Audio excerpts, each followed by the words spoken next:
So I think it's good we start with Surah Al-Fatiha. Bismillah ar-Rahman ar-Rahim, alhamdulillah rabbil alameen, ar-Rahman ar-Rahim, maliki yawmiddin, iyyaka na'budu wa iyyaka nasta'in, ihdina as-sirata al-mustaqim, sirata alladhina an'amta alayhim, ghayri al-maghdubi alayhim wa lad-dallin, sadaqallahu al-'aliyyul 'azim.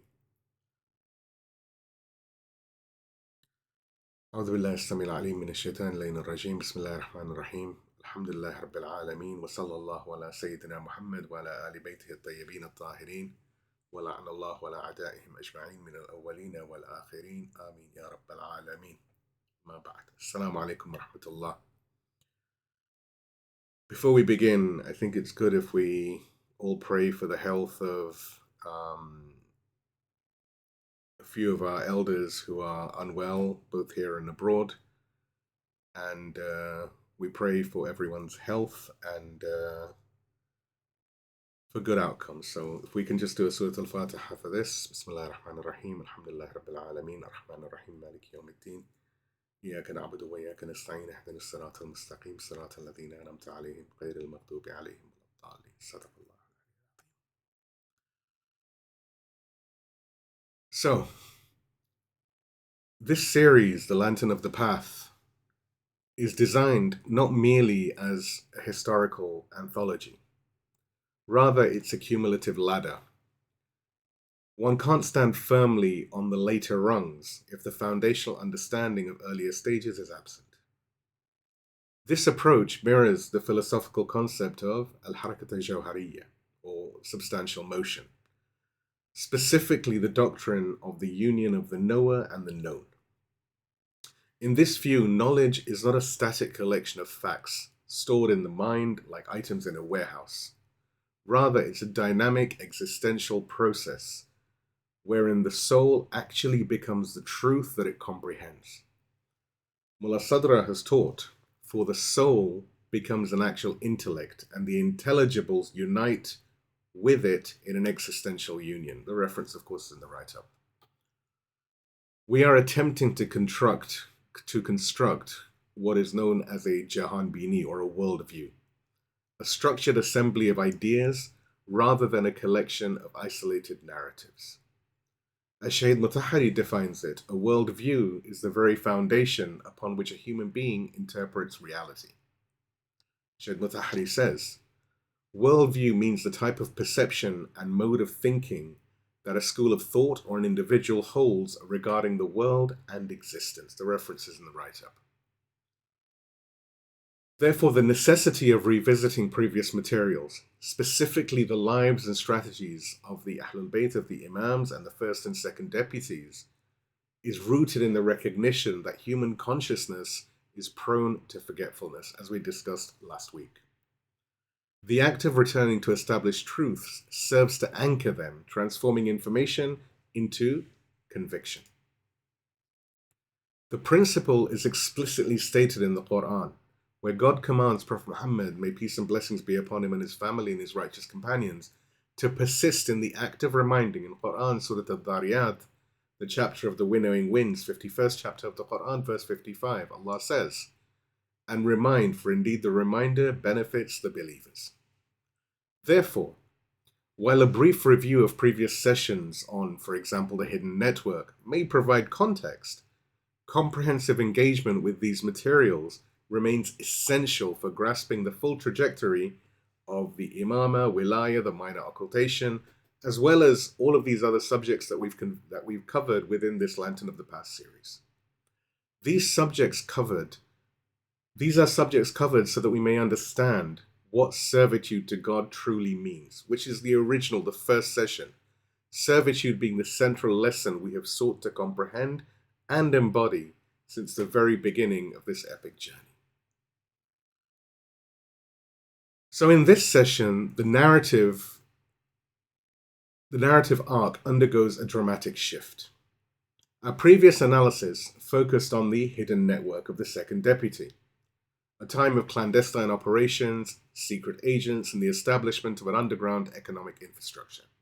Tonight, we move from the cellar to the palace.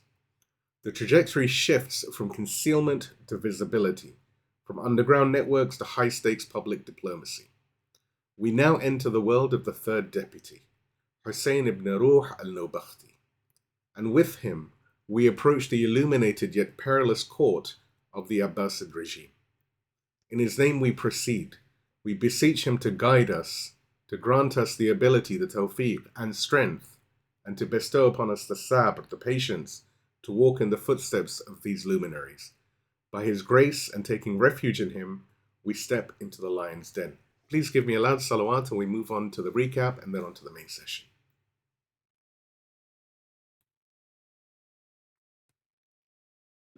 Allahumma salli ala Muhammad wa ali Muhammad wa ajil farajahum. So in our previous session, we explored the life and legacy of the second deputy, Muhammad ibn Uthman al-Amri. If the first deputy was the crisis manager who saved the community from immediate collapse, the second deputy was the institution builder. He served for nearly 40 years, longer than any other deputy. And during this time, he transformed the agency, the Wikala, from a temporary emergency measure into a permanent global infrastructure. We established that his authority was derived not from biology, but from theology. He was not chosen simply because he was the son of Uthman ibn Sa'id, the first deputy. He was chosen because he possessed a specific merit required to carry the burden. This distinction dismantles the concept of dynastic monarchies and upholds the principle of divine selection based on capacity. Our analysis of his tenure, drawing on the insights of both Imam Khamenei and Ayatollah Shahid Muhammad Baqir al-Sadr, revealed three structural pillars that sustain the Shia community to this day. The first, the economics of independence. Muhammad ibn Uthman institutionalized the collection of khums, religious dues. This was not merely a financial transaction, rather it's a political strategy for sovereignty. By establishing an independent treasury, the deputy ensured that the religious scholars would never be beholden to the salaries of the Abbasid regime. As the political axiom states, he who feeds you controls you. The second deputy secured the financial freedom of the faith, allowing the truth to be spoken without fear of state sanction. Number two, the government in exile. He perfected the secret organization, what we call Tanzim al-Sirri, operating under the nose of a hostile surveillance state, mastering the art of strategic prudence or Taqiyyah, to the point where he appeared publicly as a respectable Sunni notable while serving secretly as the gate to the Hidden Imam. He managed a network of agents spanning from Qom to Yemen and from Egypt all the way to Khurasan. This network functioned on a need-to-know basis, effectively serving as a government in exile. It demonstrated that the community could remain united and disciplined even when its leader was invisible. And thirdly, the constitution of the occultation. Perhaps the most enduring contribution was the delivery of the foundational tawqi' or signed letter that established the legitimacy of the scholars during the major occultation. When asked what the community should do regarding new problems and new events once access to the Imam was severed, the reply came through Muhammad ibn Uthman. As for the newly occurring events, refer regarding them to the narrators of our traditions, for surely they are my proof over you, and I am the proof of God over them. And this was a tawqi' from Imam Mahdi, of course, and the reference, of course, is in the write-up. This document serves as the charter for the Marja'iyyah, the religious leadership. As Shahid al-Sadr observed, the minor occultation was a training operation, preparing the community to transition from reliance on a specific named deputy to the general system of scholarly leadership that would guide them through the centuries ahead. The second deputy was not building an empire around his own person. He was building a system that could function even after the door of specific appointment closed forever. Finally, we witness the profound spiritual realism of the second deputy. Years before his death, he dug his own grave inside his own home. He would descend into it, recite the Quran, and familiarize his body with the earth. This act demonstrated that leadership in Islam is not a privilege to be enjoyed, but a trust to be discharged before the inevitable return to God. Upon his deathbed, in 305 years after Hijrah, he did not leave the community in a vacuum. By the specific command of the Hidden Imam, may our souls be his ransom, he appointed a man who would take this hidden network and project its influence into the very courts of power. He passed the torch on to Husayn ibn Ruh al-Nawbakhti. Please give me a salawat and we move on to the main point, which is the diplomat in the lion's den. اللهم صل على محمد وآل محمد وعجل. So the first point is the art of strategic presence, diplomacy in the court. Now, in analyzing the transition from the second deputy to the third, one observes a deliberate and profound shift in the sociological profile of the leadership. The first and second deputies, Uthman ibn Sa'id and Muhammad ibn Uthman, operated under the cover of oil sellers, Samman. Their operational base was the marketplace, the chaotic, noisy environment of the bazaar, where they could blend in with the common merchants, hiding the secrets of the imamah inside canisters of cooking fat. This tradecraft was necessary for the initial phase of the crisis, where anonymity served as the primary shield. However, for the third phase of the minor occultation, the imam selected a different instrument entirely. He appointed Husayn ibn Ruh al-Nawbakhti. The significance of his surname, al-Nawbakhti, cannot be overstated. The Nawbakhtis were not oil sellers. They were the elite power brokers of the Abbasid Golden Age. They were a prominent Persian family of astronomers, theologians, and administrators who had converted from Zoroastrianism to Islam and risen to the highest echelons of the state. They translated Greek philosophy, managed state bureaus, and dined with the viziers. The biographical sources record their distinguished position. The Banu Nawbakht, or the Nawbakhti family, were known for their loyalty to the Ahl al-Bayt, peace and blessings be upon them, alongside their prestigious status in the Abbasid state and their occupation with administration, astronomy, and philosophy. And the reference is in the write-up. By selecting a Nawbakhti, the Imam effectively moved the headquarters of the resistance from the marketplace into the court. He selected a man who could walk through the front door of the Caliph's palace, not as a prisoner, but as a dignitary. This marked a strategic pivot from hiding from the state to operating within the state. Let's now look at the theological reframing, Taqiyyah as strategic power. To understand how Husayn ibn Ruh operated within the Abbasid administration while serving the Hidden Imam, one must correct a fundamental misunderstanding regarding the concept of Taqiyyah. In popular discourse, and often in polemical attacks against the Shia, Taqiyyah is mistranslated as dissimulation or equated with fear and hypocrisy. Theologically, this is incorrect. The root of the word is waqa, meaning to shield or to guard. Taqiyyah is not passive fear, it is strategic prudence. It is the discipline of the soldier who operates behind enemy lines, concealing his true allegiance not out of shame, but to protect the mission from eradication. It requires a high degree of intellect to suppress the emotional urge to speak in favor of the strategic necessity to survive. Imam Ja'far al-Sadiq, peace and blessings be upon him, establishes this link between Taqiyyah and faith explicitly. He says, "There is no faith for the one who has no Taqiyyah, and Taqiyyah is the shield of God between him and his creation." The reference is in the write-up, and we've discussed this hadith previously. If a believer exposes the network or endangers the Imam because they lack the discipline to control their speech, they have not displayed courage, they have displayed a lack of faith. Let's now look at the unity of methods, silence and revolution. So someone might object, is this silence not a betrayal of the revolutionary spirit of Karbala?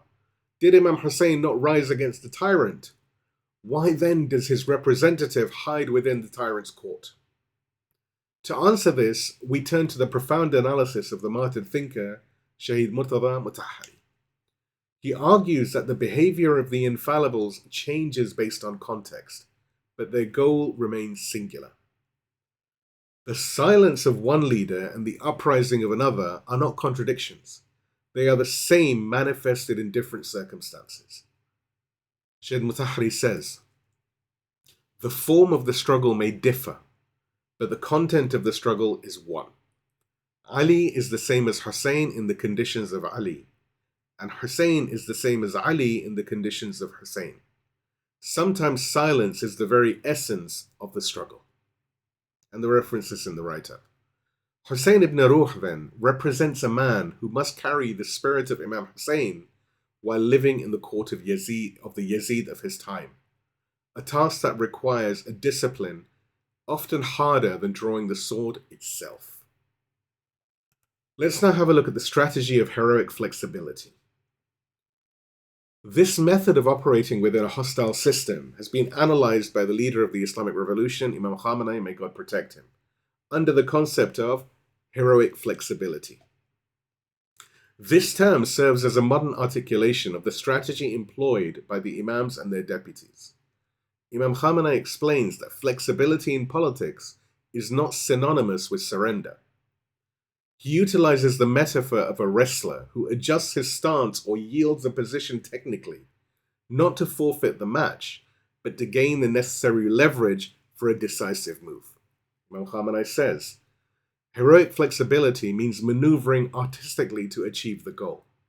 A wrestler who is grappling with his opponent and shows flexibility at a certain point for a technical reason. This flexibility should not be imagined as a retreat or an abandonment of principles. The reference is in the write-up. And there are historical precedents to this.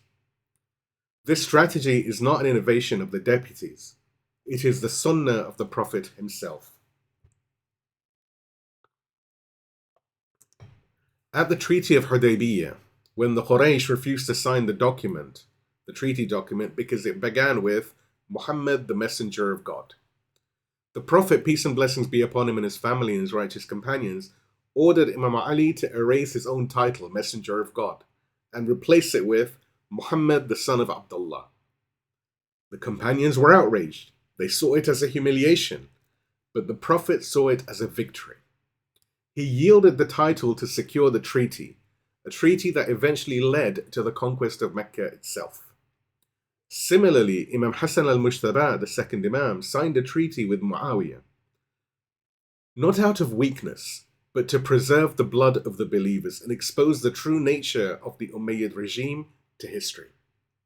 Husayn ibn Ruh was walking in these very footsteps. He erased the public claim to save the secret truth. He practiced the Treaty of Hudaybiyah in the palaces of Baghdad, yielding the verbal point to secure the survival of the believers. Now here we must have a concept clarification, Taqiyyah and Tawriyah. So before we witness how Husayn ibn Ruh applied this strategy in court, we must clarify our terminology. There are two terms, Taqiyyah and Tawriyah. Are they the same? They are not. Taqiyyah is the principle, and I'll come into what they mean in detail shortly.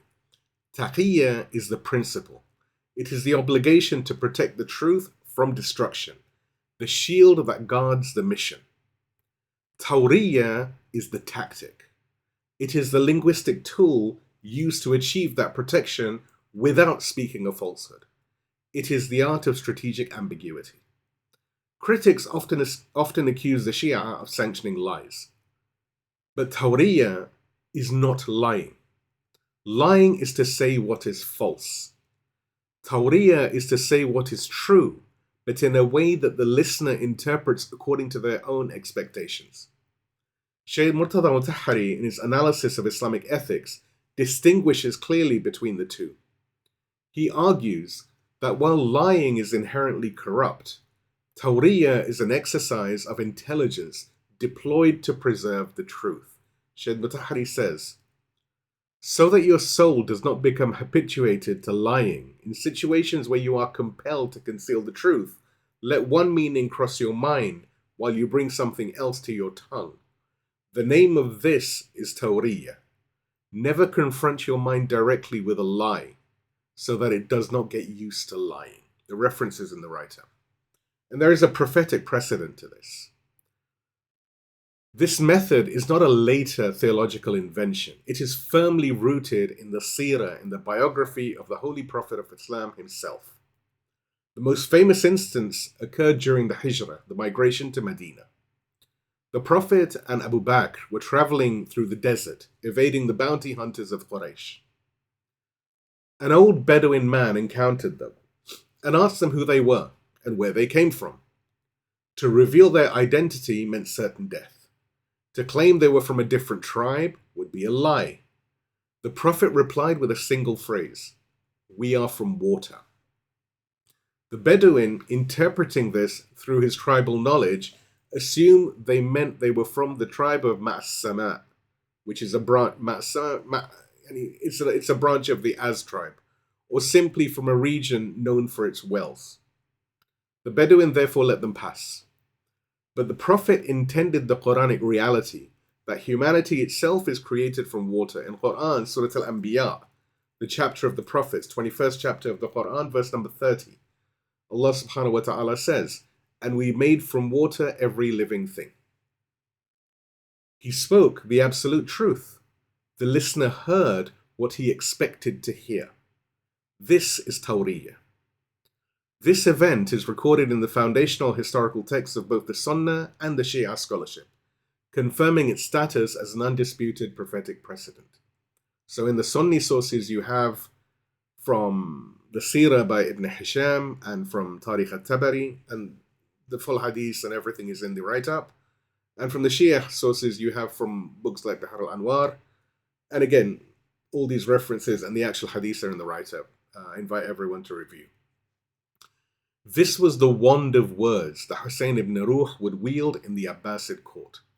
He did not invent the strategy. He inherited it from the Prophet himself. So let's now have a look at the wand of diplomacy.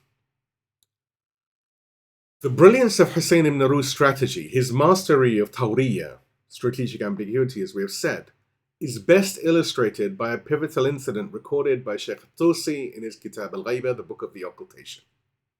A gathering was convened in the presence of Abbasid officials and Sunni scholars.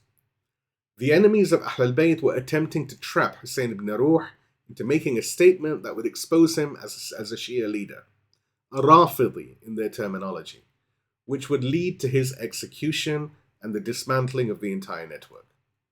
Husayn ibn Ruh preempted them. In that crowded assembly, he rose and made a public declaration. He said, and this is from Kitab al-Ghaiba, the references in the write-up, Husayn ibn Ruh declared in a crowded gathering, "The Muslims have agreed by consensus that the best of this community after its prophet, may the peace and blessings of God be upon him and his family, is Abu Bakr, then Umar, then Uthman, then Ali." The attendees approved of this from him and praised him, and the opponents seized their malicious reports against him. Now the Shia attendees were horrified. They thought their deputy had apostatized. Some wept. Others questioned whether the channel to the Imam had been severed. How could the representative of the Hidden Imam utter such words? Later, in private, the confused followers approached him. They demanded an explanation. His response reveals the precise calculus of survival. He said to them, this is again from Kitab al-Ghaiba, Husayn ibn Ruh says to these people, "Woe to you! I said this to deflect the sword from you. Had it not been for that statement, I would have been killed and you would have been killed." Now notice the precision of the original statement. He did not say, "I believe the best of this community is." He said, "The Muslims have agreed by consensus that the best of this community is." This is Tawriyah, the art of strategic ambiguity. He stated a fact about what the majority of the Muslims publicly claimed to believe. The Sunni officials heard it as a personal confession of faith. But the statement itself was a description of public opinion, not a declaration of his own heart. He used the wand of words to deflect the physical sword of the tyrant. He performed the verbal equivalent of the Treaty of Hudaybiyah, yielding the point of public declaration to secure the survival of the believers. Just as the Prophet erased his own title to secure the treaty that would lead to victory, Husayn ibn Ruh swallowed words that burnt in his throat to keep the network alive. This was not a personal choice. It was a binding religious obligation mandated by the infallible himself. Imam Ali ibn Musa al-Rida, peace and blessings be upon him, established both the requirement and its duration. Imam Ali ibn Musa al-Rida, peace and blessings be upon him, said, "There is no religion for one who has no piety, wara, which we mentioned last session or the one before. And there is no faith for the one who has no strategic prudence. Indeed, the most noble of you in the sight of God is the one who practices strategic prudence the most." It was said to him, "O son of the messenger of God, until when?" He replied, "Until the day of the known time, and that is the day of the rising of our Qa'im from the Ahlul Bayt. So whoever abandons strategic prudence before the rising of our Qa'im is not from us." And the reference, of course, is in the write-up. Husayn ibn Ruh understood this. The time for open declaration had not yet come. Until the Mahdi rises, the mission must be preserved, even at the cost of public dignity. Let's now have a look at a second point of historical evidence, the discipline of silence. The extent of Husayn ibn Ruh's discipline and his intolerance for emotional recklessness is further illustrated by the incident of the servant. The deputy had a servant who had served him for a considerable period. On one occasion, likely provoked during an argument, this servant cursed Muawiyah. Now, in a private gathering of the Shia, such an expression might be considered a statement of loyalty to Ahlul Bayt. But Husayn ibn Ruh was not operating in a private gathering. He was maintaining a delicate cover within the orbit of the Abbasid regime. A regime that, for all its conflicts with the Umayyads, still considered public cursing of the early Caliphs to be politically dangerous and a clear marker of extremist Shia identity. The servant's outburst was a breach of operational security. The deputy dismissed him immediately. Despite the servant's pleading and the intercession of prominent figures who begged Husayn ibn Ruh to forgive him, the deputy remained adamant. He said, he expelled him and removed him from his service. A group of people interceded for him, for the servant, and pleaded with him to take him back. But he replied, "He shall never return to me, for I fear for my own safety and the safety of the mission from the likes of this man." And the reference is in the writer. So let us be absolutely clear. Husayn ibn Ruh was not defending Muawiyah. He was defending the mission. He understood that a man who cannot control his tongue in minor matters lacks the discipline to protect the Imam in major ones. The servant had prioritized his emotional release, the satisfaction of cursing, over the strategic security of the entire network. The lion's den has no room for emotional outbursts. Let's now look at the school of patience. The discipline we have witnessed in these two incidents, the verbal maneuver in the court and the dismissal of the servant, embodies what the martyred Secretary General of Hezbollah, Sayyid Hassan Nasrallah, called the school of patience. He argued that true power is not merely the ability to strike, but the ability to control when to strike. In his analysis of the psychology of the resistance, he emphasized that the restraint required to hold fire until the strategic moment is often more difficult and more courageous than the act of firing itself. Sayyid Hassan said, "The resistance that possesses weapons and power, but also possesses intellect, wisdom, and insight, and knows when to open fire and when to hold it, that is the true resistance." Husayn ibn Ruh embodied this ultimate discipline. He lived in the court of the tyrant, yet he possessed the wisdom to hold fire. Let's now look at our first lesson for the present: integration versus assimilation. The life of the third deputy offers a critical model for Muslims living in the West or under any secular system today. Our communities often oscillate between two failed strategies: isolation, the ghetto mentality. We retreat into our enclaves, refusing to engage with the broader society, convincing ourselves that purity requires separation. We protect our faith, perhaps, but we lose all influence. We produce generations who are religiously literate, but professionally invisible, unable to shape the systems that govern their lives. Then you have assimilation, melting into the system.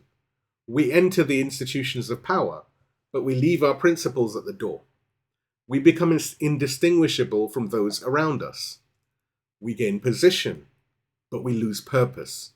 We are digested by the very system we once hoped to transform. Husayn ibn Ruh represents the third, superior path, which is strategic presence. He demonstrates that a believer can ascend to the highest levels of professional and social status, becoming a Nawbakhti of their time in medicine, engineering, law, politics, academia, etc., without compromising their core values, by becoming the most indispensable professional in the room.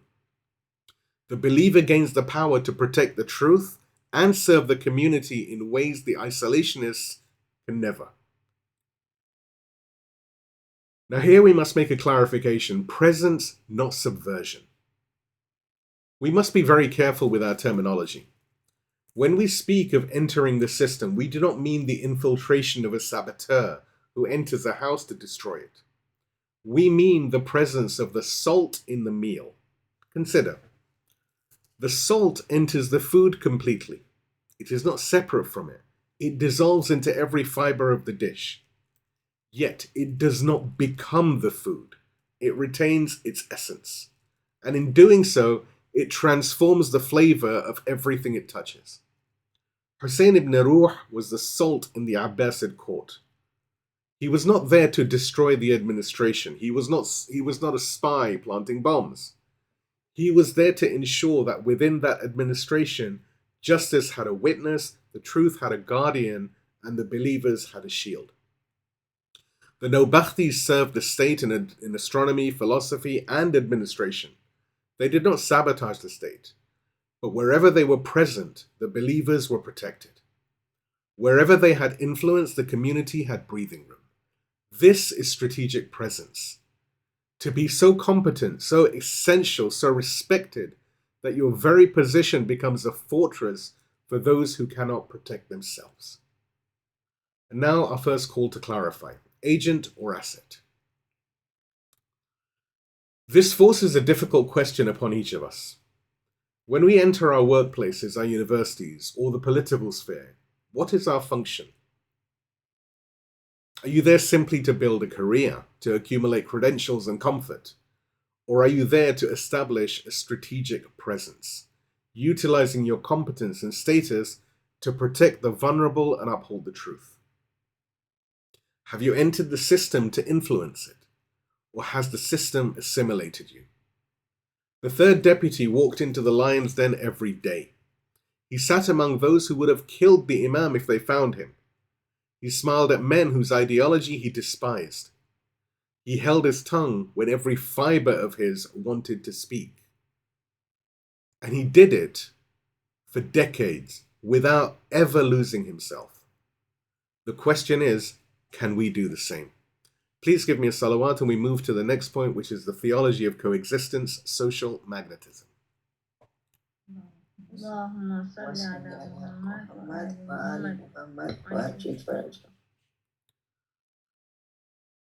So if the first attribute of Husayn ibn Ruh was his political discipline, the second was his profound social intelligence. There exists a dangerous stereotype in some religious circles that piety equates to isolation, that to be close to God one must be distant from people, or that the true believer must be abrasive, stern, and constantly in a state of conflict with those who differ from him. Husayn ibn Ruh dismantled this stereotype entirely. He was the most accessible, the most social, and the most beloved of all of the deputies. He did not survive the Abbasid court merely because he was clever. He survived because he possessed a character that disarmed his enemies. He operated on the principle that the truth is beautiful, and therefore the bearer of truth must not be repulsive. Now here we need to do another concept clarification: mudarat versus mudahanna. Now, these points I'll come to in a minute. To understand this method, we must distinguish between two concepts that are often confused: mudarat, which means courtesy, and mudahanna, which means compromise. Critics often accuse those who engage with society of watering down the religion. They confuse diplomacy with hypocrisy. Shaykh Murtada Mutahhari provides a surgical distinction between the two. Mudahanna, or compromise, is a vice. It means to flatter, to lie, or to sacrifice the truth to gain worldly favor or avoid trouble. It is the tactic of a hypocrite. Mudarat is a virtue. Courtesy is a virtue. It means to treat people with kindness, to tolerate their ignorance, and to manage relationships with gentleness in order to guide them or protect the community. It is the tactic of the Prophet. Shaykh Mutahhari says, Mudarat is different to mudahanna. Mudahanna means to compromise out of shyness or fear, to sacrifice the truth for personal expediency. But mudarat means showing gentleness to advance the truth. The Holy Prophet, peace and blessings be upon him and his family, was a man of mudarat, of courtesy, but he was never a man of mudahanna, which is compromise. Husayn ibn Ruh practiced mudarat, courtesy. He was kind to the Abbasid officials. He visited them when they were ill. He attended their gatherings. He inquired after their families. But he never sold the Imam. He never compromised the wilayah. He used his good manners as a vehicle for the truth, not a substitute for it. Now let's look at the prophetic mandate. This social magnetism was not a personal quirk. It was a religious obligation. The Holy Prophet, peace and blessings be upon him and his family and his righteous companions, placed mudarat on the same level as the obligatory prayers. Prophet Muhammad is known to have said, the reference of course is in the write-up, "My Lord commanded me to practice mudarat, courtesy, with the people just as he commanded me to perform the obligatory duties." So pause and absorb the weight of that statement. Mudarat, courtesy, is not extra credit. It is not something mustahab. It is not a recommendation for the spiritually advanced. It is placed by God himself on the same plane as prayer, fasting, zakat, khoms, etc., etc. If a believer performs his prayers but repels people with his harshness, he has fulfilled one half of the Prophet's command and betrayed the other. Let's have a look at the standard of Imam Ali. This principle was articulated most beautifully by the commander of the faithful, Imam Ali, peace and blessings be upon him, in a statement that serves as the measure of a believer's social existence. Imam Ali has said, "Associate with people in such a manner that if you die, they weep over you, and if you live, they crave your company." This is the standard, not merely to be tolerated, not merely to survive among the people, but to live in such a way that your absence creates a void, that those who knew you, even those who disagreed with you, feel the loss of your presence as a wound. This is exactly how Husayn ibn Ruh lived, and as we shall see, this is how the inheritors of his methodology have lived in our own time. First of all, let's have a look at the funeral of unity. The ultimate proof of Husayn ibn Ruh's success in this theology of coexistence was witnessed the day of his death. When he passed away in the year 326 after Hijrah, his funeral was not a clandestine affair conducted in the shadows, attended only by a handful of trusted Shia. It was a state event. The historical records indicate that the procession was attended not only by the weeping Shia who had lost a father figure, but also by the highest officials of the Abbasid regime, the military commanders, and the Sunni judges. When he passed away, may God be pleased with him, Abu Talib, the scribe, one of the notables of the Abbasid state, prayed over him. He was escorted to his grave by a multitude of people, including the Shia, the Sunni, and the lords of the state. And the reference for this is in the write-up. This scene is profound. The man who was the secret head of the resistance, the man who held the keys to the imamah, who had deflected the sword with the wand of words, who had protected the hidden imam for over 2 decades, was carried to his grave on the shoulders of the very system that sought to destroy his master. He had built such a reservoir of respect through his intellect and his manners that even his ideological opponents felt compelled to honor him. He did not live in a ghetto. He lived in the hearts of people, regardless of their sect. Let's now look at some modern mirrors: resistance with compassion.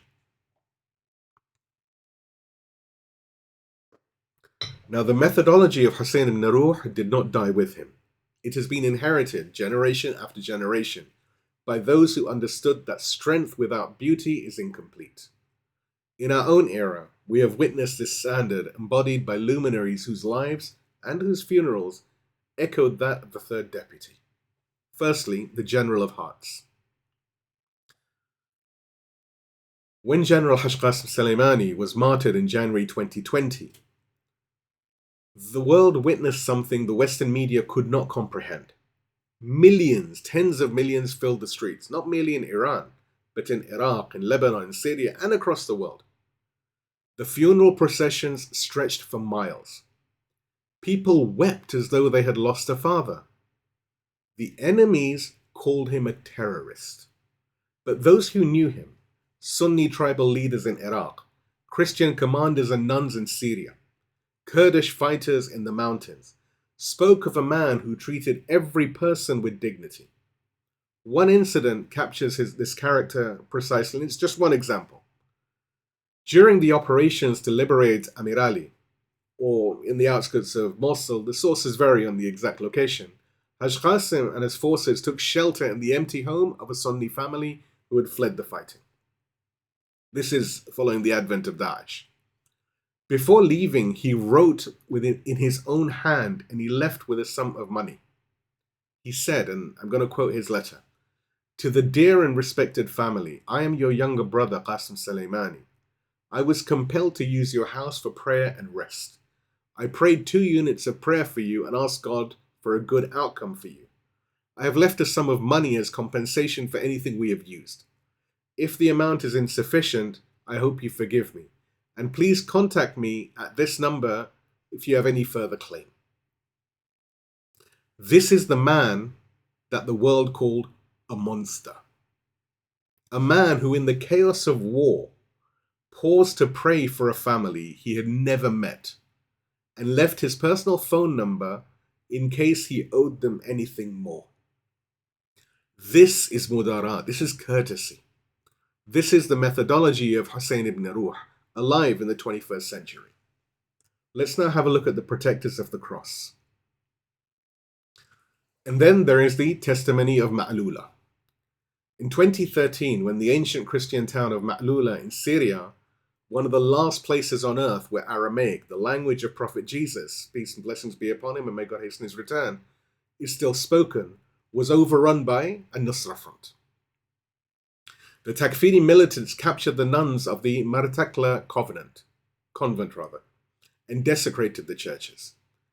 It was Hezbollah, the party of God, the Shia resistance, who came to liberate them. When the town was freed and the nuns released, Mother Sayyaf, the superior of the convent, gave her testimony, and this is reported by Reuters and the BBC in March 2014. She said, "The way they treated us was full of respect. They did not force us to remove our crosses. They defended the church as if it were a mosque." And the reference is in the write-up. Shia soldiers, followers of the Ahl al-Bayt, defending Christian nuns and ancient churches from those who claim to act in the name of Islam. This is the mirror of the beautiful. This is resistance with compassion. Let's now have a look at the architect of dialogue.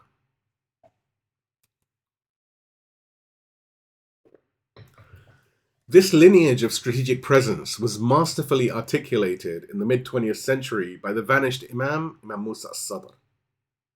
When he arrived in Lebanon in 1959, the Shia were known as the Mahrumin, the dispossessed. They were marginalized, impoverished, and invisible. He could have chosen the path of isolation. He could have built walls to protect the purity of his community from the secular and Christian influences of Beirut. Instead, he chose the path of Husayn ibn Ruh. He entered the churches. He sat with French aristocrats and village farmers. He debated Marxists in coffee shops and drank tea with Maronite patriarchs. On February the 19th, 1975, he did the unthinkable. He stood at the altar of the St. Louis Church and delivered a Lenten sermon to a Christian congregation. He did not compromise his monotheism, but he appealed to their shared humanity.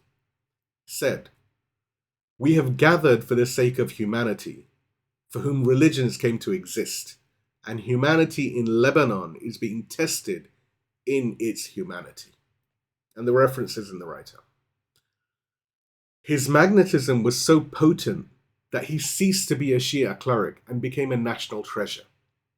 A Christian woman in theory, in Tyre, witnessed his relentless service to the poor of all sects, famously remarking, "If this man had been present when Christ was alive, I would have followed him." And this is referenced in the write-up. He taught us that the weapon of the stance, silah al-mawqif, is stronger than the weapon of the gun. He proved that you can be a revolutionary cleric and still be the most beloved man in a diverse state. Let's now have a look at the father of orphans. And we saw this same spirit in the late Ayatollah Sayyid Muhammad Hussain Fadlullah. While others focused on building structures of stone, he focused on building the human being. He rejected the ghetto mentality that views the others as a threat. Famously, he declared, "There is no other that falls before me. The other is a human being with whom I differ in thought, but with whom I meet in humanity." And the reference is in the write-up. He translated this theology into dignity. When he established the al-Mabarra orphanages, he insisted that they be state-of-the-art institutions, often better than private schools of the elite. When asked why, he replied, "I do not want the orphan to feel the humiliation of orphanhood. I want him to feel he is in his own home, honored and dignified." This is the legacy of the third deputy. To be so beneficial to society, so radiant in character that your very existence becomes a proof for your faith. And now we look at the martyred Secretary General. But perhaps the clearest embodiment of this methodology in our time was the martyred Secretary General of Hezbollah, Sayyid Hassan Nasrallah, may God rest his pure soul. His character was such that it transcended the boundaries of his own sect and even his own geography. He was a magnet in the truest sense, drawing respect from the most unexpected quarters. Let's firstly look at the testimony of the intellectual. Even those from a vastly different background felt the pull of his intellect and integrity. Dr. Norman Finkelstein, the prominent Jewish American political scientist, son of Holocaust survivors, a man with no religious or political alignment with the resistance, was asked about the leader of Hezbollah. He did not describe a sectarian warlord. He said, and I quote, "He, Nasrallah, is the smartest, most capable political leader in the world today. I don't mean in the Middle East. I mean in the world. He is the only political leader in the world from whom you learn something. He is a teacher." And the reference for this is in the write-up. Let's look at next the testimony of the diplomat. This respect extended to the highest corridors of global power. Kofi Annan, the former United Nations Secretary General, negotiated directly with Sayyid Hassan during the height of the 2006 conflict. Despite representing an international community that often sided against the resistance, Annan had to acknowledge the man's unique stature. Unlike many politicians who say one thing and do another, Annan observed, "I found him to be calm, reflective. He is a man who is very much in control, and a man of his word." And the reference for this is also in the write-up. And now we look at the testimony of the enemy. But perhaps the most stunning proof of his truthfulness, a key component of mudarat, courtesy, came from the enemy itself. During the 2006 war, while Israeli bombs were falling on Beirut, the Israeli Dahaf Institute conducted a poll. They asked the Israeli public a very simple question. Who do you trust more, your own prime minister or the leader of Hezbollah? The result was a humiliation for the Zionist entity. 80% of Israelis believed Nasrallah's speeches were more truthful than the statements of their own prime minister, Ehud Olmert, at the time. And the reference for this is in the write-up. It's from an Israeli newspaper. So pause and absorb this. The enemy, the very people his rockets were aimed at and who wanted to kill him, trusted him more than they trusted their own government. Why? Because even the enemy knew a student of the school of Ahl al-Bayt does not lie. His social magnetism was not a performance. It was not a public relations strategy. It was built on the bedrock of absolute integrity. The same integrity that allowed Husayn ibn Ruh to earn the respect of the Abbasid court while never betraying the Imam. When Sayyid Hassan was martyred, his funeral, like that of the third deputy over 1,000 years before, was not a sectarian affair. Christians wept for him. Druze leaders honored him. Even those who disagreed with his politics acknowledged that Lebanon had lost a man of rare caliber. Remember what Imam Ali said? If you die, they weep over you. Well, they wept over him. Let's now look at the theological root. The mirror of the beautiful. Why does this matter? Because the believer is the mirror of God. In the school of mysticism, Irfan, and indeed in the Quran itself, we recognize that God possesses attributes of both majesty, Jalal, and beauty, Jamal. He is al-Qahhar, the subduer, but he is also al-Latif, the subtle, al-Wadud, the loving, and al-Jamil, the beautiful. The Prophet, peace and blessings be upon him and his family and righteous companions, said, "Indeed, God is beautiful and he loves beauty." And this is, of course, from Sahih Muslim. And in the Shia collections, the commander of the faithful, Imam Ali, transmits the same teaching with an important addition. Indeed, God is beautiful and loves beauty, and he loves the effect of his blessing to be seen upon his servant. Reference, of course, is in the write-up. But notice the addition. He loves the effect of his blessing to be seen upon his servant. The believer is not meant to hide the beauty of faith. He is meant to manifest it, to make it visible in his character, his dealings, his very presence. Imam Ja'far al-Sadiq, peace and blessings be upon him, reinforces this principle. Imam al-Sadiq says, "Indeed God, mighty and majestic be he, loves beauty and beautification, and he dislikes misery and the pretense of misery." God dislikes al-Tabaus, the affection of wretchedness, the performance of misery, the assumption that piety must look grim. If the representative of the faith is purely abrasive, socially repellent, or offensive in his dealings, he presents a distorted image of the divine. He reflects only power and might, while obscuring beauty.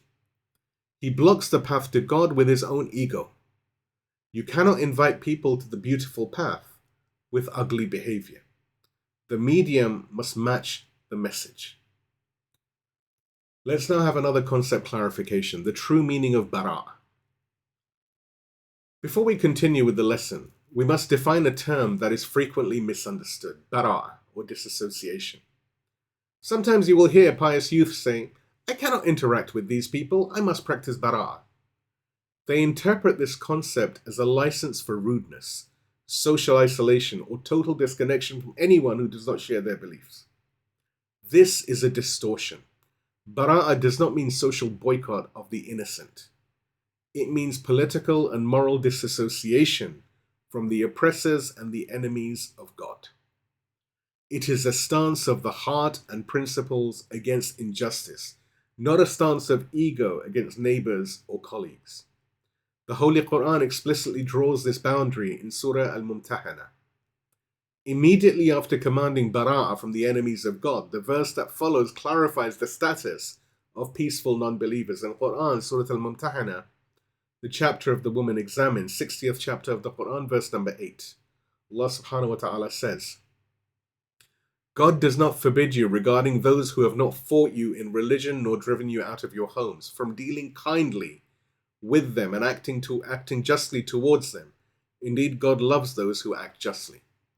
So let's have a look at this exegesis of coexistence. Allama Tabatabai, in his monumental commentary, Al-Mizan, explains the precise relationship between bara'a and human interactions. He says, the word of the Exalted is a clarification regarding those disbelievers from whom disassociation is not obligatory.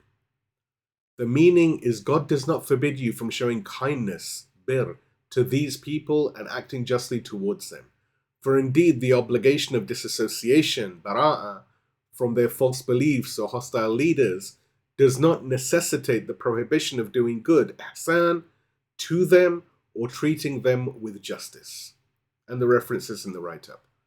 The obligation of bara'a does not prohibit ihsan. You can disassociate from falsehood while still doing good to those who hold it. Ayatollah Jawadi Amali, in his thematic exegesis of Quranic ethics, takes this principle further.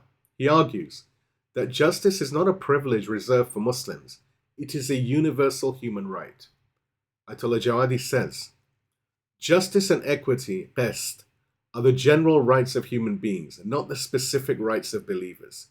Even the disbeliever, as long as he has not drawn the sword, has the right to be treated with justice.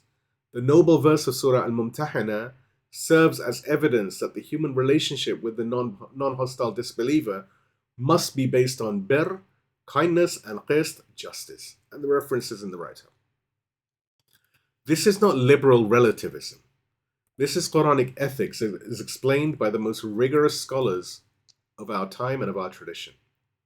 Let's now look at the linguistic beauty. Notice the word that God uses, tabarrahu, be righteous to them, deal kindly with them. It comes from bir, the same root used for kindness to parents, bir al-walidain, the highest form of interpersonal duty in Islam. Here is the linguistic beauty. You can have bara'a, disassociation from a person's false beliefs or corrupt leaders, while simultaneously having bir, kindness towards them as human beings. These two are not contradictory. They operate on different planes. Bara'a is in the heart and in the principles. Bir is in the conduct and in the dealings. Let's look at the scholar's definition. Shaykh Mutahhari, in his masterpiece, Polarization Around the Character of Imam Ali, explains that bara'a is a surgical tool, not a blunt instrument. It is directed at traits, hypocrisy, injustice, oppression, not indiscriminately at people. Shaykh Mutahhari writes, the repulsion of Ali, of Imam Ali, was as powerful as his attraction. But whom did his repulsion include? It included the hypocrites, the looters of the public treasury, and those who made religion into a shop. He was an enemy to these, not to the common unaware people. The references in the write-up. Imam Ali's bara'a was directed at the corrupt elite, not at the ordinary people struggling to find their way. This is precisely how Husayn ibn Ruh operated. When he engaged with the Abbasid court, he maintained bara'a. He hated their tyranny and rejected their illegitimate claim to leadership. But he practiced mudarat, courtesy in his behavior. He sat with them, conversed with them, earned their respect while never abandoning his principles. He did not confuse the sin with the sinner. He did not mistake the system for every individual within it. And neither should we. Let's look at our lesson for the present, the death of the ghetto mentality. So this reality changes a toxicity that has infected parts of our modern community, the ghetto mentality. There is a tendency to believe that us versus them is the default state of faith. We treat isolation as piety. We justify our disengagement from society, whether from a different sect, a different religion, or no religion at all, by claiming we are protecting our faith from contamination. But Husayn ibn Ruh teaches us otherwise. You can hold firm to the truth while still being the kindest person in the room. You can reject an ideology while still honoring the humanity of those who hold it. Let's have a look at the mandate of Ayatollah Sistani. Ayatollah Sistani, the highest religious authority for millions of Shia Muslims worldwide, has issued clear directives on this matter. Directives that are not mere suggestions, but are judicial rulings, fatwa, that carry the weight of religious obligation. Firstly, he commands the believing youth to become contributors, not spectators. Sistani says in his message to the believing youth, and this is the references, of course, in the write-up, he says, "It is incumbent upon every one of you to strive to acquire a profession, and to be beneficial to himself, his family, and his society.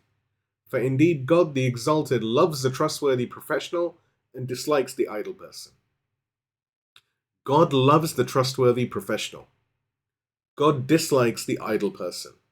This is not cultural advice. This is theology. The believer who retreats into isolation, who refuses to develop expertise, who contributes nothing to the society around him, this person is not pleasing God with his purity. He is displeasing God with his idleness. Second, Ayatollah Sistani addresses those living in non-Muslim countries with a ruling that reframes the very nature of citizenship and residency. And the reference for this is in the write-up. Sistani says, "If a Muslim grants them security or enters their lands with security from them, such as a visa, it is forbidden, haram, for him to betray them or deceive them, whether by stealing, cheating, or similar acts. For indeed, the trust amana must be returned to both the righteous and the corrupt." When you accept that visa, when you took that citizenship oath, you enter into a covenant. And covenants in Islamic law are sacred. To betray that trust through dishonesty, through crime, through any form of deception is not merely illegal, it is haram. The trust must be returned to both the righteous and the corrupt. Even if the government is unjust, even if you disagree with their policies, the personal covenant you made when you entered their land remains binding. This is mudarat codified into law. Of course, I need to clarify. This doesn't mean you accept their illegal policies, but you do not make crimes. Let's now look at the vision of Imam Khamenei. Imam Khamenei, the leader of the Islamic Revolution, has similarly called upon Muslims, particularly the youth, to reject isolation and engage constructively with the world around them. In his historic letter addressed directly to the youth of Europe and North America, he did not call for retreat, he called for bridge building. Imam Khamenei said, "Although no one can individually fill the created gaps, each of you can construct a bridge of thought and fairness over the gaps to illuminate yourself and your surrounding environment." And the references in the writer. A bridge, not a wall. Illumination, not isolation. Each individual believer has a responsibility to construct something that connects, that allows understanding to pass across the divide. And on the specific question of how Muslims should treat non-Muslims in their daily interactions, Imam Khamenei returns to the same Quranic verse we examined earlier from Surah Al-Mumtahana and affirms its universal application. Imam Khamenei says, "Islam has commanded us to treat the followers of other religions with fairness and justice. This noble verse, God does not forbid you, commands that you treat those who are not at war with you with kindness and equity." And the references in the writer. This is not the voice of one scholar. This is the unified position of the two most prominent authorities in the Shia world today, Ayatollah Sistani in Najaf and Imam Khamenei in Qom and Tehran. Both command integration. Both forbid the ghetto mentality. Both point back to the same Quranic foundation and the same methodology embodied by Husayn ibn Ruh over 1,000 years ago. Let's now look at the standard of the Imam. Ayatollah Sistani returns to the foundational teaching of Imam Ja'far al-Sadiq, peace and blessings be upon him, the standard by which all social behavior must be measured. Imam al-Sadiq teaches us, "Be an ornament for us and do not be a disgrace for us. Speak to people with goodness and guard your tongues. The reference is in the write-up. An ornament beautifies whatever it is attached to. A disgrace tarnishes it. When people encounter you at work, in the neighborhood, at the university, do they see an ornament of Ahl al-Bayt or a disgrace upon their name? Does your behavior make them say, if this is what a follower of the Imam looks like, perhaps I should learn more? Or does it make them say, if this is Islam, I want nothing to do with it? Let's now have a look at our next call to clarify, the magnet versus the wall. We must ask ourselves honestly, when people interact with us, does our behavior make them curious about what the Imam we follow is, about our Islam, or does it confirm their worst prejudices? Do we draw hearts towards the truth, or do we repel them before they can hear the message? Husayn ibn Ruh was a magnet. He drew the hearts of the Abbasid court toward him, and in doing so, he created a safe space for the truth to survive. Are we magnets, or are we walls? Please give me a salawat, and we move to the last point, which is the internal cancer, the betrayal of al-Maghani. اللهم صل على محمد وعلى محمد. So the first thing, the imprisonment, when the cat was caged. Before we examine the traitor, because this point is about a traitor called Al-Maghani. But before we examine this traitor, we must understand what created the opportunity for such treachery. Husayn ibn Ruh was sent to prison, but he did not go to prison for being a Shia. The Abbasids were significantly more sophisticated than that. They used a financial pretext for its political persecution. The Abbasid court was locked in perpetual struggle between rival factions. On one side stood the Banu Furat, led by the Vizier Abu Hassan ibn al-Furat, who was sympathetic to the Shia and provided them a degree of protection. On the other hand stood the faction of Hamid ibn al-Abbas and his secretary Ali ibn Isa, who sought to dismantle the Shia network by cutting off its funds. In 312 after Hijrah, the pro-Shia vizier fell from power and was executed. The anti-Shia faction seized control. They launched a purge. Their weapon was not the sword, it was the ledger. They accused Husayn ibn Ruh of owing vast sums of money to the state, effectively framing the khums funds of the believers as unpaid taxes or embezzled state wealth. The historical record documents what followed. This is from Kitab al-Ghaiba of Sheikh Tusi. Sheikh Tusi writes, when Ibn al-Furat was arrested and overthrown in 312 AH, the Sheikh Abu Qasim, which is the kunya, the name of Husayn ibn Ruh, was pursued for funds, money demanded by the state, so he went into hiding.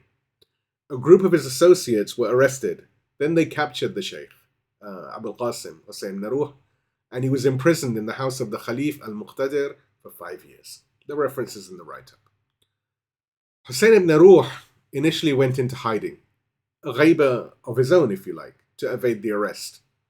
But the pressure on his family and associates became unbearable. He was eventually detained in 312 AH. The state demanded he pay an exorbitant ransom for his release, a sum that would have bankrupted the network and legitimized the extortion. He refused. Because he refused, he was moved from house arrest to harsher confinement. For 5 years, from 312 to 317 AH, the third deputy languished in the dungeons of the Abbasid regime. And it was precisely during this vacuum of leadership, while the cat was caged, that the mouse began to play, and the cat and mouse metaphor will become clear in a moment. A man named Muhammad ibn Ali al-Maghani saw his opportunity. So let's have a look at the profile of this traitor. We have seen how Husayn ibn Ruh dealt with the external enemy, the Abbasid regime, through mudarat, through courtesy. He smiled at them, attended their gatherings, earned their respect. Now we must witness how he dealt with the internal enemy. And this is the most terrifying lesson of all. The greatest threat to the third deputy did not come from the Caliph's palace. It came from the mosque. It came from a man named Muhammad ibn Ali al-Maghani, also known as Ibn Abi al-Azaqir. Who was al-Maghani? He was not a drunkard. He was not a known sinner. He was not an outsider who infiltrated the community. He was the right hand of the deputy, of the third deputy. He was a scholar of the highest caliber, a faqih, a jurist who had authored the influential book known as Kitab al-Taklif, the Book of Duties. He was the intermediary between Husayn ibn Ruh and the agents of Baghdad. The community revered him. When people had complex theological questions, the deputy would often refer them to Shalmaghani. He was the celebrity scholar of his day. The sources record his prominence. In Kitab al-Ghaiba, Shaykh al-Tusi writes, Abu Ja'far al-Shalmaghani was a prominent figure among the Banu Bistam, his tribe. People would seek him out for their needs due to his close position to the Shaykh Abul Qasim Husayn ibn Ruh, and he had authored the book Kitab al-Taklif. This is the man who would become the greatest internal threat of the minor occultation. Let's have a look at the roots of rot, the Iblis syndrome. So how does a man who is the gate to the gate become the cursed enemy of God? The answer is one word, hasad, envy. When Husayn ibn Ruh was imprisoned by the Abbasids for a period of approximately 5 years, the leadership of the community had to be managed by proxies. Shalmaghani expected to be the successor. He looked at Husayn ibn Ruh, a man who was politically astute, but perhaps less bookish in his eyes, and he succumbed to the logic of Iblis. In Quran, Surah As-Sad, the chapter of the letter Sad, 38th chapter of the Quran, verse 76, Allah subhanahu wa ta'ala tells us, He, Iblis, said, I am better than him. You created me from fire, and you created him from clay.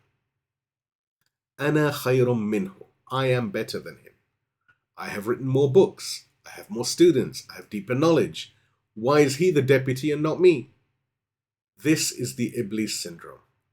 It is the delusion that divine appointment operates like a university faculty, that the one with the longest CV deserves the position.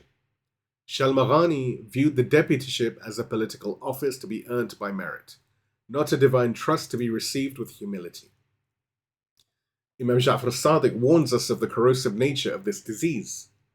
Imam Sadiq says, Indeed, envy eats away at faith just like fire eats away at firewood. The reference, of course, is in the write-up. Envy does not merely damage faith, it consumes it. It leaves nothing but ash. Let's now look at knowledge without purification. Shaykh Mutahari calls this the danger of knowledge without purification, ilm bila tazkiyah. He teaches us that a man can be a library of hadith, but if his ego is not tamed, that knowledge becomes fuel for the fire. Shaykh Mutahari explains, knowledge is a tool. If this tool falls into the hands of an unrighteous person, his harm is greater than that of an ignorant person.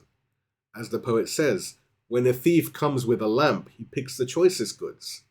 Knowledge without purification, without tazkiyah, is like a sword in the hand of a drunken madman. The reference, of course, is in the write-up. The ignorant thief stumbles in the dark and takes whatever he bumps into. The learned thief carries a lamp and selects only the finest goods.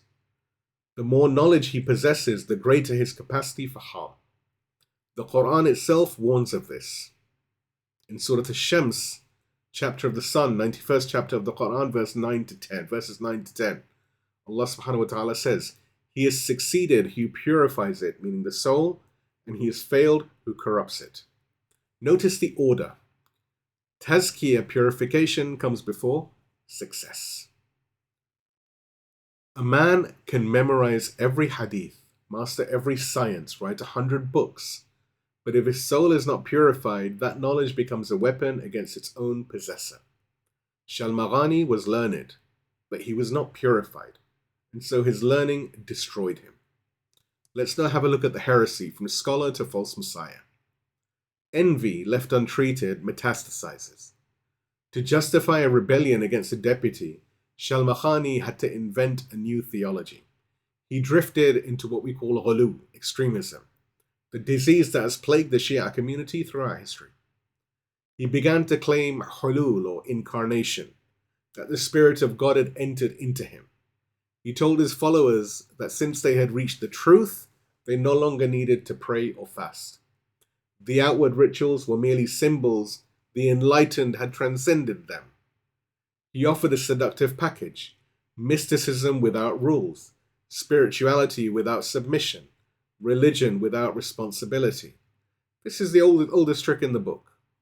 Every false prophet offers the same bargain. He says, "Follow me and I will free you from the burden of obedience." But there is no wilayah without submission. There is no closeness to God without servitude. The Imam himself said, "Our wilayah is not attained except through action and piety or wara." And regarding those who seek leadership for themselves, whoever seeks leadership for himself perishes.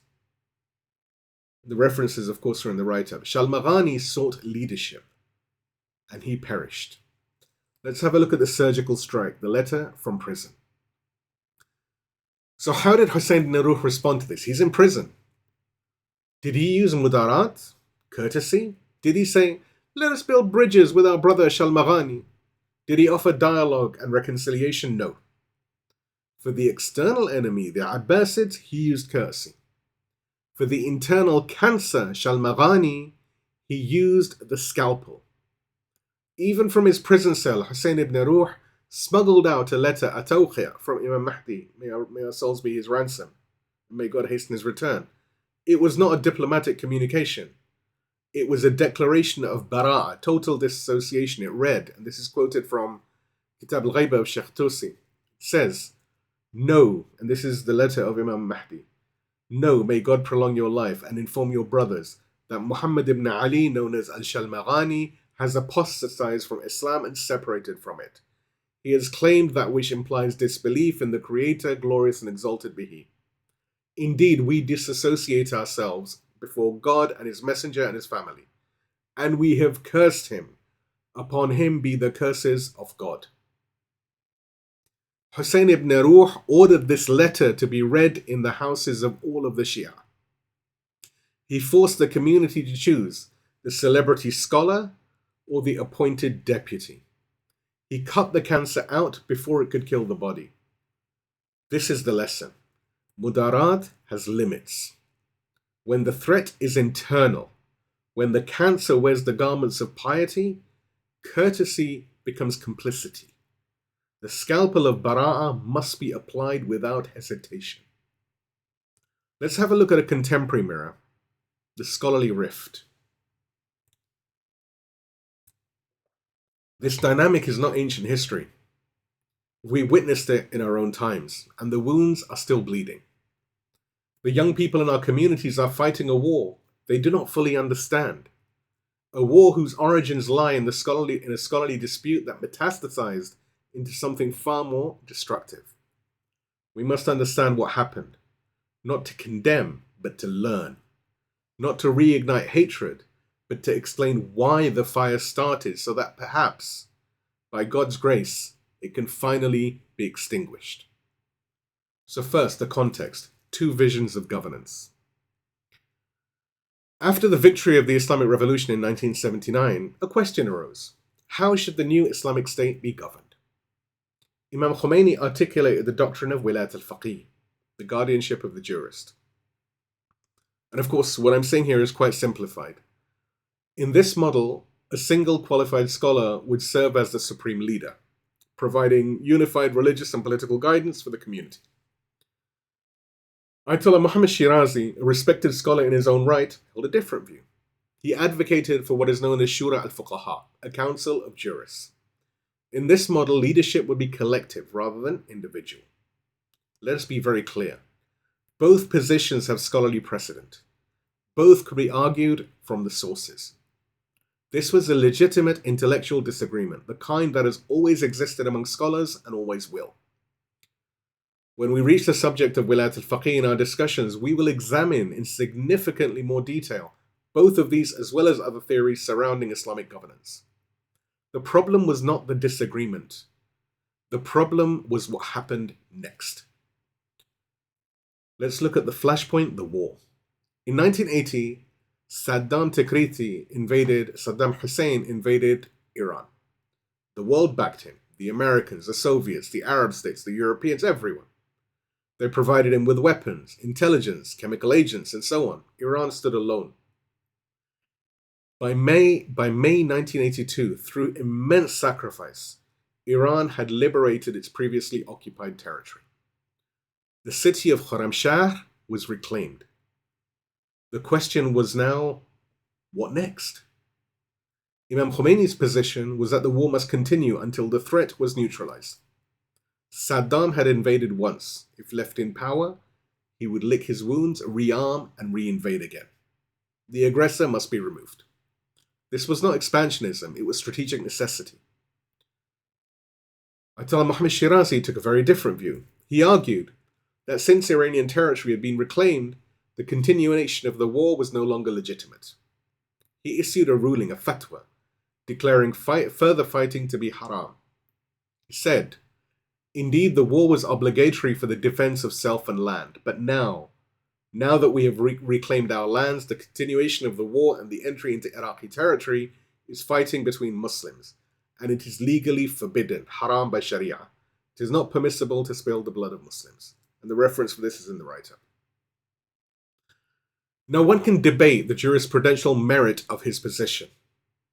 The question of when defensive jihad ends and offensive war begins is a legitimate area of scholarly discourse. But what happened next went beyond scholarly discourse. The consequence, a stab in the back. This was not simply an academic opinion published in a journal. It was a military disruption.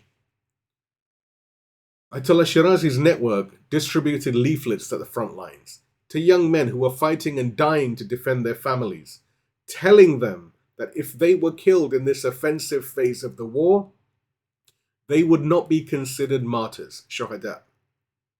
Imagine the scene. A young soldier, barely 20 years old. He has left his mother and father to go and defend his country. He is facing chemical weapons, human wave attacks, an enemy backed by the entire world. And now a leaflet is placed in his hand telling him that the scholar his family follows has declared his sacrifice meaningless, that if he dies today, he dies entirely in vain. This is the parallel to Shalmaghani. In the same way that Shalmaghani told the Shia, you don't need to pray anymore. Stripping them of their spiritual discipline, Shirazi told the soldiers, you do not need to fight anymore, stripping them of their sacred duty of defense. Both of them use religious authority to detach the faithful from an obligation at the moment of greatest need. And this leads us to the Khizr paradigm, submission to leadership.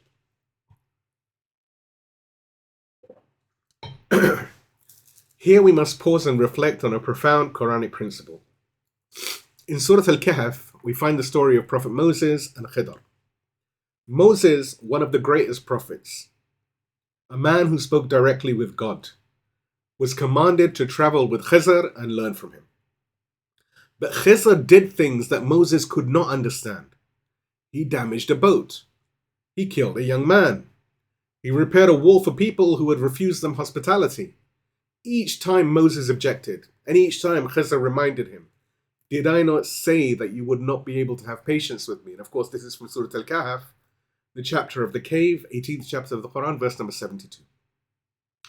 This whole incident is in Surah Al-Kahf. I recommend everyone, if you haven't, go and read it. At the end, before they parted, Khidr explained the wisdom behind each action. Wisdom that Moses, for all of his greatness, had not been able to perceive. This is the paradigm of following leadership. Sometimes the leader sees what we cannot see. Sometimes the decision appears wrong to us, not because it is wrong, but because we lack the information, the perspective, or the spiritual insight to understand it. This does not mean we cannot question. Moses did question. He raised objections. That is permitted, even necessary. But there is a difference between raising an objection respectfully and then deferring to leadership versus using one's influence to actively undermine the leader's decision. The first is legitimate scholarly discourse. The second is sabotage. Let's now look at the anatomy of the error. Ayatollah Muhammad Shirazi was a scholar. His position on Shura al-Fuqaha had intellectual foundations. His reservations about the continuation of the war could be argued from certain jurisprudential premises. But here is where the Iblis syndrome manifests, not in the disagreement, but in the response to being overruled. When his view was not adopted, when he was not included in the leadership structure he had envisioned, the scholarly disagreement curdled into something else. He did not say, I disagree with this decision, but I defer to the leader and pray that God guides him. Rather, he said, the war is forbidden, haram, do not participate. He used his scholarly authority, his influence over thousands, perhaps millions of followers, to actively undermine the defense of the nation at the moment of its greatest peril. This is the difference between Moses and Iblis. Moses questioned, but ultimately submitted. Iblis questioned and then rebelled. The response, the charter of the clergy. Imam Khomeini was famously patient with personal insults. He could endure slander against himself without retaliation. But when the safety of the ummah, of the community, was threatened, he was decisive. In his letter, perhaps his last letter, known as the Charter of the Clergy, he addressed this betrayal with the full force of his authority. The reference for this, of course, is in the write-up, but to quote, the heart blood that your old father Khomeini has swallowed at the hands of this petrified group, he has never swallowed from the pressure of others. During the struggle, some said, the Shah is a Shia, why fight him? And today they say, why do you continue the war? It is haram. The blow that Islam has received from these holy-looking pseudo-clergy, it has never received from any other group. Notice the pattern Imam Khomeini identifies. When the revolution was fighting the Shah, these same voices said, but the Shah is a Shia, why are you fighting him? When the revolution was defending against Saddam, they said, why do you continue the war? It is haram, it is forbidden. In every generation, at the moment of every crisis, there are those who find a religious reason to paralyze the community. And the blow they deliver is worse than any blow from the external enemy, because they strike from within, wearing the garments of piety. And the legacy, the 100-Year War. The result of such rivalry is never limited to the scholars themselves. It trickles down to the masses, creating what we might call a civil war of the mind. Today, decades later, the followers of that line and the supporters of the revolutionary path are locked in bitter conflict.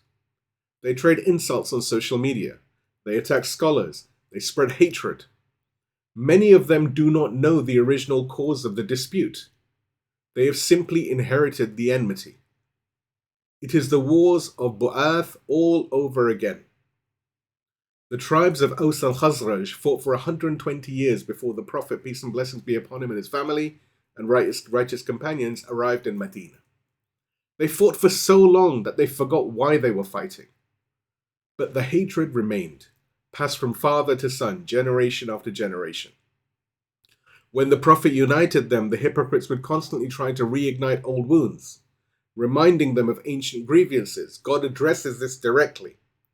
In Quran, Surah Al-Imran, the chapter of the family of Imran, third chapter of the Quran, verse 103. Allah subhanahu wa ta'ala says, and remember the favor of God upon you, when you were enemies, and he brought your hearts together, and you became, by his favor, brethren. The Prophet ended the 100-Year War, but in every generation, there are those who try to reignite it. Let's now look at the exploitation when enemies see opportunity. And here is the most painful dimension of all. When a community fractures, its enemies take notice. Ayatollah Mohsen Araki, the former Secretary General of the World Forum for the Proximity of Islamic Thought, Islamic Schools of Thought, and one of our great and honorable teachers, has documented how this internal rift has been exploited by external forces. Ayatollah Araki says, The Shirazi current and the current of British Shi'ism are, in reality, the continuation of that same line of hypocrisy that has existed throughout the history of Islam. And the reference for this is in the write up. This is not some conspiracy theory. This is documented reality. When a wound exists within a community, those who wish the community harm will press on the wound. They will fund satellite channels that spread division. They will amplify the voices of hatred.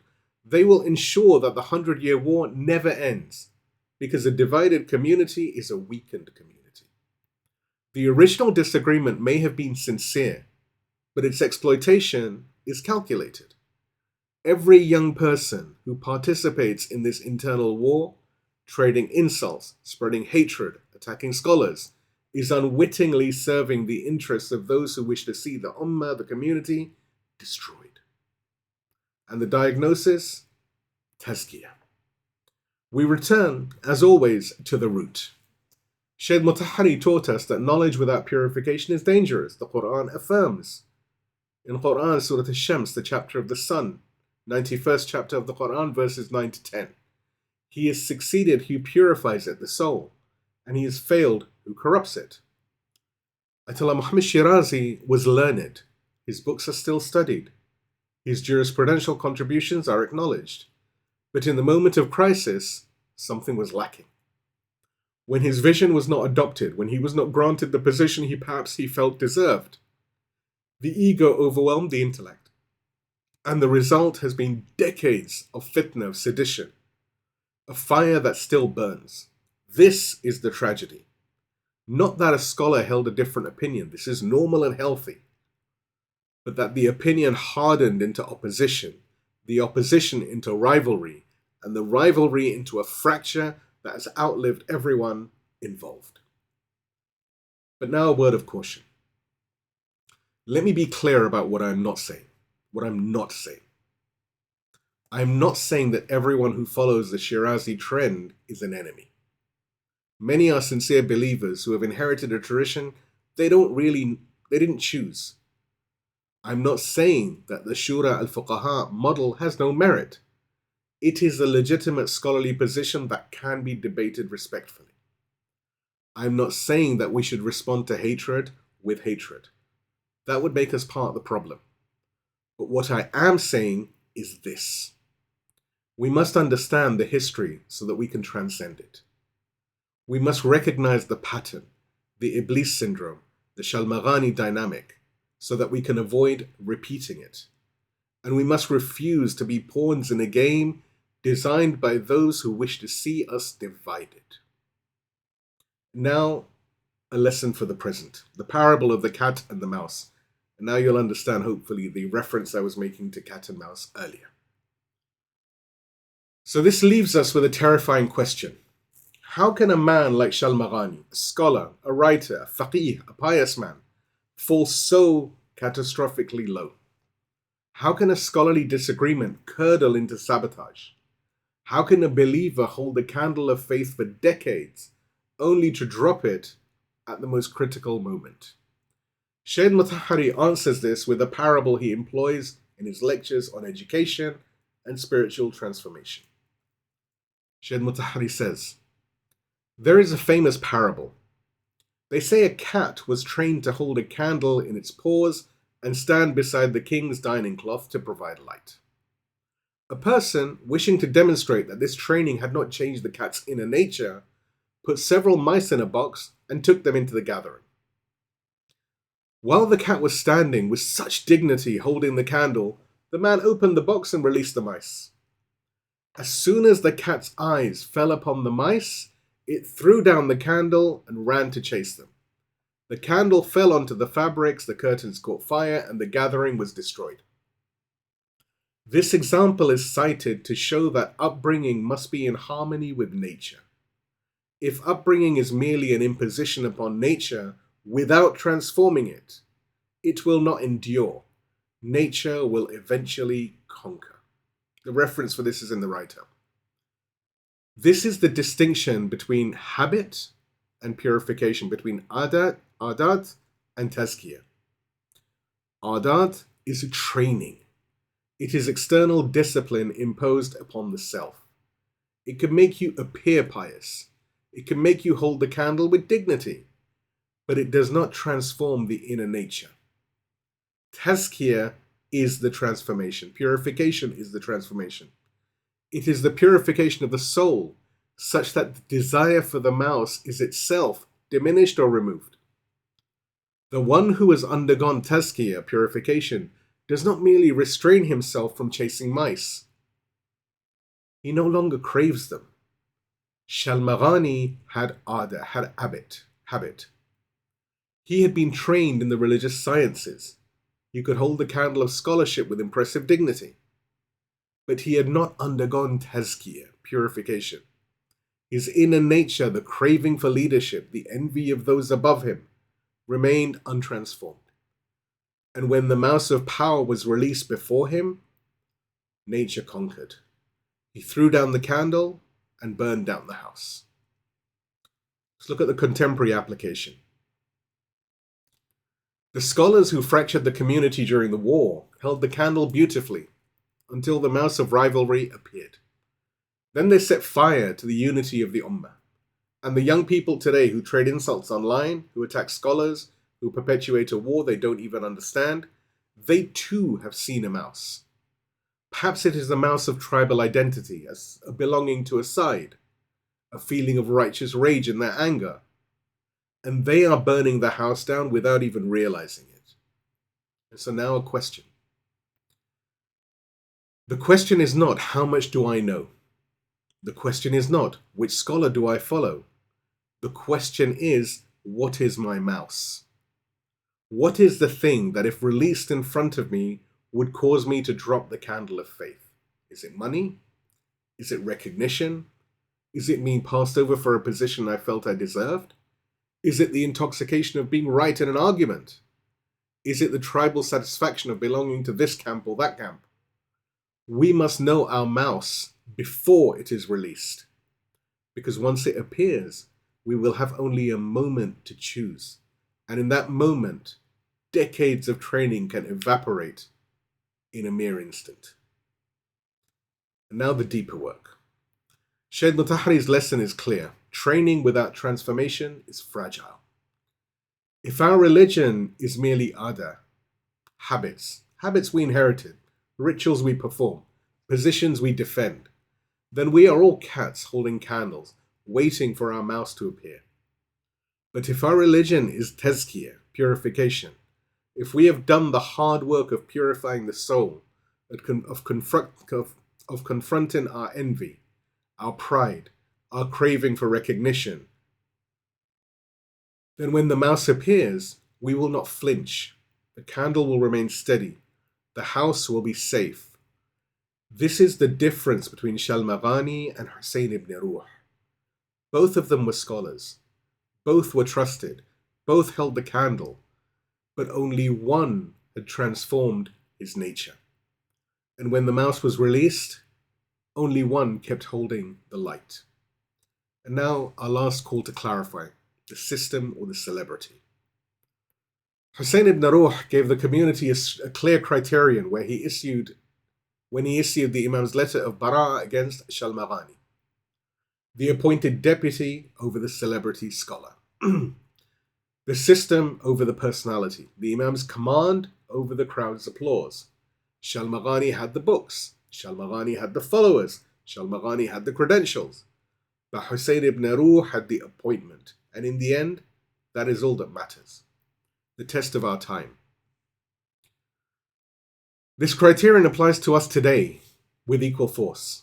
When a scholar you admire, however learned, however eloquent, contradicts the established leadership of the Wali Faqih or the Marj'iyyah, who do you follow? When someone offers you a side in the dispute you do not fully understand, do you enlist in their army? When the social media algorithms reward outrage and division, do you participate in the 100-Year War, or do you refuse to be a pawn? The enemies of this community have learned that they cannot defeat us from without. The Abbasids could not destroy the network of Husayn ibn Ruh. The powers of today cannot destroy the resistance by force alone. They know this. but they have learned that we could be divided from within. Every insult you trade online serves that purpose. Every scholar you attack without knowledge serves their purpose. Every time you perpetuate a hatred you inherited but do not understand, you are doing the enemy's work for them. The refusal. The lesson of Husayn ibn Ruh is this: know the difference between the external enemy and the internal cancer, and respond to each appropriately. For the external enemy, mudarat, courtesy, strategic patience, the long game.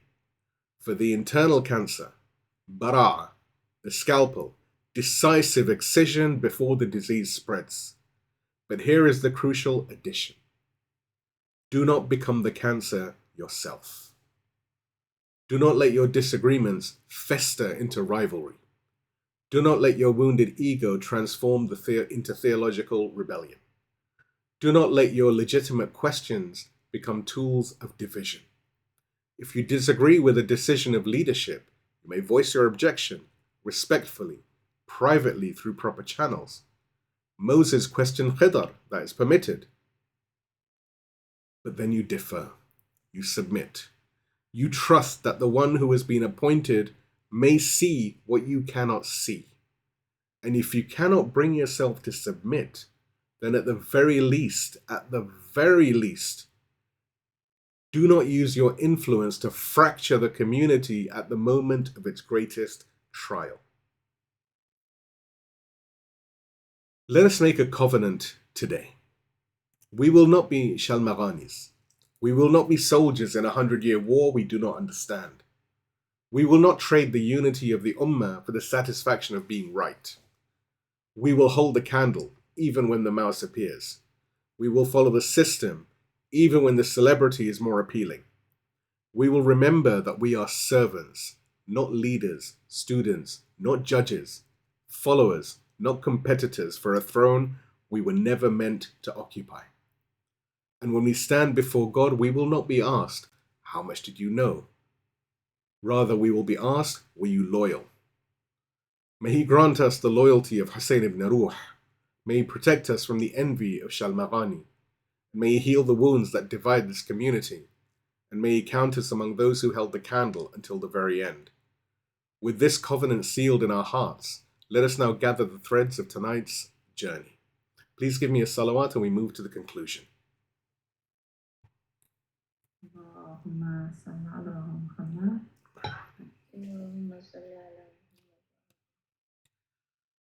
So tonight we have traveled through the life of a man who wore many faces, yet possessed only one heart. We saw the diplomat who walked into the Abbasid court, erased his own identity with the precision of a surgeon, and used the wand of words to deflect the sword from the neck of every believer in Baghdad. We saw the social magnate who practiced mudarat, courtesy, so beautifully that even his enemies attended his funeral, proving that the bearer of truth must be an ornament to the faith, not a disgrace upon it. We saw the ruthless surgeon who, when faced with the internal cancer of the likes of Shalmaghani, did not hesitate to amputate his own right hand to save the body of the community. How do we reconcile these images? How can one man be so gentle with the external enemy, yet so severe with the internal traitor? The answer is singular: loyalty. Husayn ibn Ruh did not live for himself. His kindness was not weakness, it was a shield held before the Imam. His severity was not cruelty, it was a sword drawn in the defense of the Imam. His mudarat, his courtesy and his bara'at, association, flowed from the same source, a heart that had annihilated its own ego in the service of the proof of God, Imam Mahdi, may our souls be his ransom. He had found his mouse and he had slain it long ago. That is why when the test came, the candle never wavered. But let us not imagine that this came without cost. We often picture the third deputy as a powerful statesman, dining with the viziers, gliding through the palaces of Baghdad with effortless grace. We forget the price. We have already witnessed what befell him: 5 years in the dungeons of al-Muqtadir, stripped of status, chained in the dark. Even from that darkness, he smuggled out the letter that excommunicated Shalmaghani. Even in chains, he protected the Imam. Unlike many of the Imams who were poisoned by the state, historical consensus indicates that Husayn ibn Ruh died of natural causes. Illness claimed him after a life of relentless service. But let us not imagine that natural causes meant an easy life. The stress of his dual existence, managing the underground network while maintaining the facade of a courtier, navigating the treachery of Shalmaghani, enduring 5 years of imprisonment, undoubtedly took a toll on his body. He passed away on a Wednesday, the 18th of Sha'ban, 326 years after Hijrah, after serving as a deputy for approximately 21 years. Shaykh Tusi in Kitab al-Ghaiba writes, Abu al-Qasim Husayn ibn Ruh, may God be pleased with him, passed away in the month of Sha'ban in the year 326. He was buried in the al-Nawbakhti district of Baghdad, in the house that had belonged to his kinsman Ali ibn Ahmed al-Nawbakhti. In Bihar al-Anwar, we have a hadith which says he was buried in the district of Nawbakhti, in the house that belonged to Ali ibn Ahmed al-Nawbakhti, and his grave is famous and is visited for ziyarah. His shrine stands today in the Shurja market, Souq al-Shurja, one of the oldest markets in Baghdad, where the faithful continue to visit him, seeking his intercession with the master he serves so faithfully. The final sunset. But the story does not end here. Upon his deathbed in 326 AH, Husayn ibn Ruh passed the torch to the final guardian. He did not hand it to his son. He did not hand it to another celebrity scholar. He handed it to an elderly, quiet figure named Ali ibn Muhammad al-Samarri. His time would be fleeting, a mere 3 years. Unlike the others who built the structure, his task was to dismantle it. He is the deputy of the farewell. He is the man who would stand at the precipice of history and receive the final letter. The letter that would seal the gates of specific representation and cast the world into the great silence of the major occultation. In the next session, God willing, we will witness the closing of the gates. But before we look forward, before we step into that silence, let us pause tonight in the darkness of the dungeon. For in that cell, Husayn ibn Ruh must have found comfort in remembering the one master who knew the prisons of Baghdad better than anyone else. The deputy followed the footsteps of the master, and the master of prisons is Musa ibn Ja'far al-Kadhim. Please give me a salawat and we move towards the musibah and the dua. Allahumma salli ala Muhammad wa ali Muhammad wa ajil farajah. So when we speak of the prisoner of Baghdad, our hearts instinctively turn to the seventh Imam, Bab al-Hawa'ij, the gate of needs, Imam Musa ibn Ja'far al-Kadhim, peace and blessings be upon him. There is a heartbreaking parallel between the deputy and the Imam he served. Husayn ibn Ruh spent 5 years in prison. Imam al-Kadhim spent years, some narrations say 7, others even go as far as 14. Moved from one dungeon to another, from Basra to Baghdad, from the custody of one jailer to the next, until he ended his days in the suffocating underground cell of Sindi ibn Shahak. And of course, we've discussed Imam Kadhim at great length. But there is a difference. When Husayn ibn Ruh died, the Abbasid regime honored him. The viziers came, the judges came, the generals came. They carried his coffin with dignity, marveling at the man who had earned their respect while never betraying his master. But when the Imam of the time, Imam Musa ibn Ja'far, was martyred, who carried him? History records that after years of silence, the door of the prison finally opened. But the Imam did not walk out. Porters carried out a heavy body, still shackled in iron, and placed it on the bridge of Baghdad. And a caller announced, not with honor, but with contempt, "This is the Imam of the Rafidah, come and see him."